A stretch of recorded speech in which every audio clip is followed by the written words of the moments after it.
नमस्कार शेतकरी मित्रांनो, बळीराजा यूट्यूब चॅनलमध्ये आपल्या सर्वांचे मनापासून स्वागत। आज आपण आतापर्यंत आलेल्या महाराष्ट्रातील प्रमुख बाजार समित्यांचे कांदा बाजार बघणार आहेत। तत्पूर्वी आपल्याला छोटीशी विनंती, जर आपण चॅनलला नवीन असाल तर चॅनलला सबस्क्राइब करा, बेल आयकॉन प्रेस करा। चला तर बघूया सविस्तर माहिती। प्रथम बाजार समिती पिंपळा बसमध्ये उन्हाळ कांद्याच्या वकाली 19,200 क्विंटलची कमीत कमी भाव मिळाला 700, जास्तीत जास्त 3360, सर्वसाधारण 2600। पुढील बाजार समिती कोपरगाव येथे उन्हाळ कांद्याच्या वकाली 9,640 क्विंटलची कमीत कमी भाव मिळाला 1000, जास्तीत जास्त 2728, सर्वसाधारण 2400। पुढील बाजार समिती कळवण येथे उन्हाळ कांद्याच्या वकाली 16,300 क्विंटलची कमीत कमी भाव मिळाला 900, जास्तीत जास्त 3251, सर्वसाधारण 2300।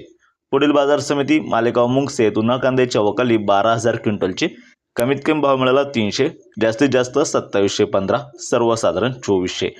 पुढील बाजार समिती लासलगाव येथे उन्हाळ कांद्याच्या वकाली 14,066 क्विंटलची कमीत कमी भाव मिळाला 800, जास्तीत जास्त 2928, सर्वसाधारण 2551।